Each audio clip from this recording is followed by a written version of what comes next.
Guys, what's up? We are out riding, enjoying the weather on another e-bike that I picked up, and this one I am excited for. Guys, I'm cruising on another Vanpowers electric bike. The cool thing about this e-bike is, from when I received it, this thing is not released to the public quite yet. They were doing some test ride events and stuff like that, and it's kind of cool. I get to be one of the first people to test ride this thing and give you guys a first-person review. So here we go. What we are riding today, guys, is the Vanpowers UrbanGlide. It is definitely a street bike. It's not meant to be a dual sport. It's meant to, you know, go out and have fun with the family or with friends, cruise around the city, cruise around the neighborhood. But with that being said, it is a beefy street bike, dude. I like this style. I've had a lot of other street e-bikes, and the wheels are very small. I know it can help with control and stuff like that, but me personally, I like the beefy style. I'll show you guys later. The wheels are just a lot bigger than your regular street e-bike. And a couple things worth mentioning right off the bat before we really get into it. It has hydraulic oil brakes, which I freaking love. The whole look of the bike is incredible, truthfully. It has a great gray color to it. The one I got, one of my favorite colors on vehicles in general. And it is a step-through style. So I'll show you guys exactly what that is for you guys who don't know. But it's pretty much, you can just step through it very comfortably and not have to step over a giant crossbar or anything like that. So with all that being said, let's get into it, guys. So right off the bat, guys, I gotta say, the display is one of my favorites. I like when they sit horizontally like this versus vertically. Again, that is totally personal preference, but I like it a lot. It has a cool look to it. Makes it feel a little bit bigger, easier to see. I like kind of like the RPM gauge above the miles per hour. It's kind of cool. You have a clock on the top right corner. On the bottom right corner, you have your battery capacity and the percentage it is at. And then below that, you have your odometer and your trip odometer that you can set to kilometers or miles per hour, which I'm in the States, so I have it set to mph. This bike is rocking 5 different pedal assist modes, and I believe it correlates with the throttle as well. Let me test that out. Actually, it doesn't look like it does. So like I mentioned, you have a thumb throttle on the left side, which may be a little weird for some people, but honestly, you get used to it very quickly. It's a thumb throttle, not a twist throttle. It doesn't really make a big difference. It's comfortable where it's at. But then, like I said, you have 5 pedal assist modes. You can leave it in neutral right there and just pedal your way to wherever you're going, and you will have no engine assist whatsoever. And then you can click all the way through 1 through 5. And I'm going to do what I normally do for you guys. We're going to hop in the bike lane, and we're going to see how fast each pedal assist mode is going to take us. I guess we do have to go off-road really quick, so it didn't feel too bad. And on the right side, guys, you have your micro shift gear shifter up here. Thumb right here is to downshift, and the little click right here is to upshift. Our model we have here goes all the way up to 8.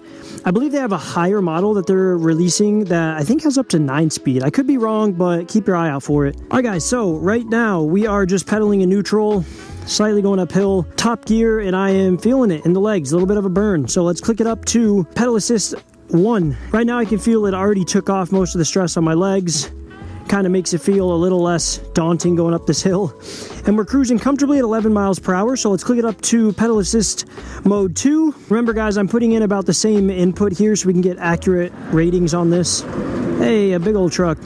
So we're at about 12 miles per hour. Let's click it up to 3. Same input with my legs. It's not making a giant difference so far. We're up to about 13, 14 miles per hour. Now we're kicking it up to pedal assist 4. This is going to take us with the same input. It's looking like 16 miles per hour. We're going to click it up to pedal assist number 5. And this is going to be full speed, and this bike, guys, does top out at 20 miles per hour, which you can see we're reaching right here. And that is going to be the same for your thumb throttle. You're only going to be able to go 20 miles per hour, which, again, this bike is meant for city cruises, not ripping off road like some of the other dual sport style ones. So 20 gets you around, especially if you're in a crowded area. You don't want to go much faster than this. You're going to end up hurting somebody. Like I said before, you can put this bike all the way to 1, and the thumb throttle is still going to take you to 20. Some bikes, the throttle corresponds with which speed you have it in.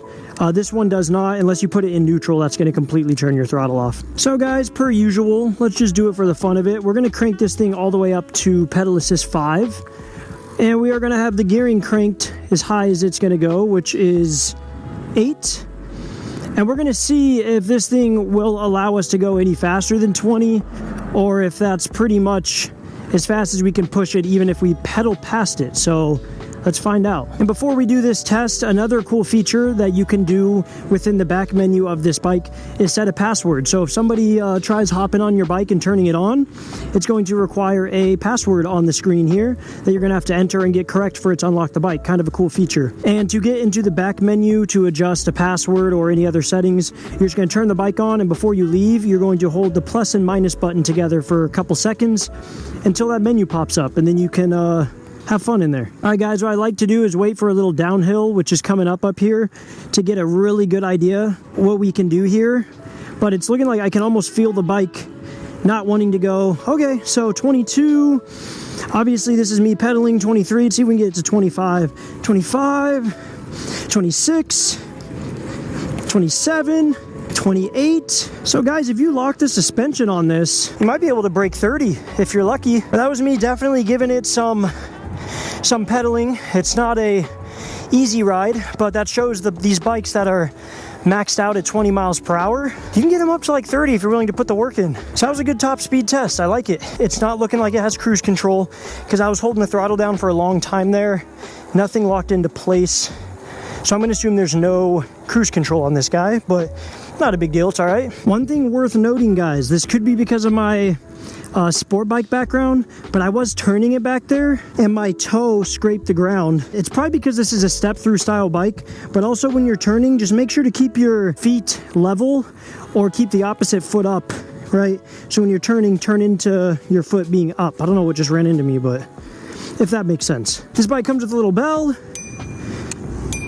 Perfect for in the city streets. And so far, guys, shifter super smooth. Let's click through. So far it's good. We're in neutral right now. Down click. You can see how smooth that shifts right there. Not bad at all. Not bad at all. Now we're all the way down. Sweet. All right, guys, we are going to pull over. I'm going to show you some B-roll shots of the bike, and I'm going to give you a full rundown of the specs. So guys, this is it. This is what I was talking about, it being a step through style. You can see it's kind of just a V here. There's no crossbar across to step over here. It's just straight like that, so you can comfortably just literally step through. It's where it gets its name. It's a cool style, especially for a street bike, and the color is friggin' perfect. And this, as usual, guys, is the heart of the bike. This battery right here, a 690 watt hour and 14.4 amp hour battery, I believe is what it is. It's gonna last you about 65 to 70 miles in range, they claim. And I want to say it took me an average to charge it per usual about, I don't know, 6 hours give or take to fully charge this thing. So you charge it overnight, wake up, and you have 70 miles to go rip around. So not bad at all. And the battery also, per usual, comes with a security feature. Comes with 2 keys with the bike. Pop this bad boy open here, put the key in, unlock it, this battery pops out, and you can bring this battery for security reasons anywhere you want with you. Great feature. I love it. And to be honest, this is one of the most seamless battery removals that I've seen in any one of these e-bikes. It pops out so easily, pops back in so easily. I love it. There's no process to getting it out. It's just anybody can do it. The seat, guys, is definitely more of a street style seat. It is comfortable, but again, you can see it's a little less cushy. The tires, guys, are 27.5 by 2 and just under a quarter, I believe, for size. They take anywhere from 30 minimum to 50 max PSI in them, so you can go in the middle if you want. Depends on what kind of ride you're going for. But they are huge. You can see how big the rims are. Massive, huge, huge wheels. They keep it a lot smoother, easier to cruise and pedal. It's a comfortable, smooth ride. This is a Class 2 e-bike for any of you guys wondering. It is worth mentioning. The bars are fully adjustable. The seat is fully adjustable. And where you charge this thing is going to be down here. Pop that open, plug it in. Like I said, give it 6 hours or so and you'll be good to go for about 70 miles. Each one of the wheels has reflectors on it, and this does have a quick release system for the front wheel, which I friggin' love. You just pull this off, the tube will slide out, wheel comes off. Very, very simplistic. Easy to take the wheel off if you got to throw this in your car or truck and it doesn't fit as easy. And problem solved, you know. It has a cargo rack in the back that carries 25 kilograms. I believe that's probably close to 50 pounds. I could be wrong, give or take. Taillight is fully functional, wired in. I believe it has a running light when you're just riding at night when the headlight is on. And it also has brake lights every time you hit the brakes. Up here, guys, these grips feel great. Rubber, very, very grippy, and they have wrist support, which I love. Like I said, guys, Full hydraulic mineral oil brakes, very smooth, and they're very good at stopping this bike. The display, like we already went over, is super clean.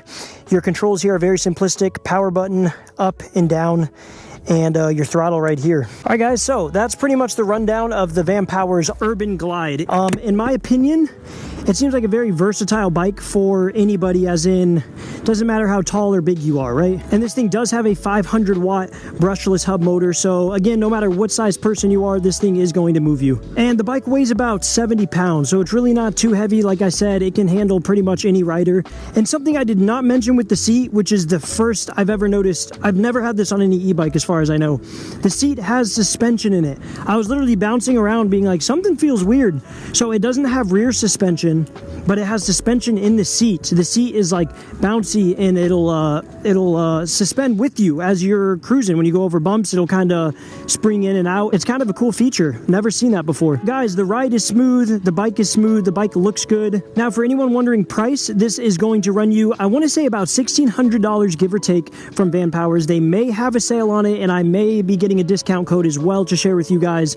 So that'll all be in the description for you guys. The last things I got to say is this is definitely my favorite street e-bike I've ridden by far. Vanpowers killed it with this.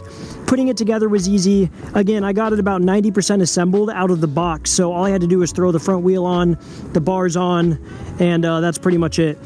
Another thing I got to take note from Vanpowers is their box and setup with their tools, their manual. Just the way they portray themselves is very professional. The manual looks great. The way the tools are put together look great. The tools are great. It's just something worth mentioning. A lot of e-bikes in their boxes are just kind of tossed in a box, you know, thrown in there. Not all of them, but a lot of them. But Vanpowers definitely took the time with making sure their stuff looks great right out of the box. So guys, again, if you're interested in buying your very own Vanpowers UrbanGlide, all of the links are in the description. Maybe a discount code in there. All you got to do is go look for it. And hopefully you guys enjoy your new bike. Thanks for watching.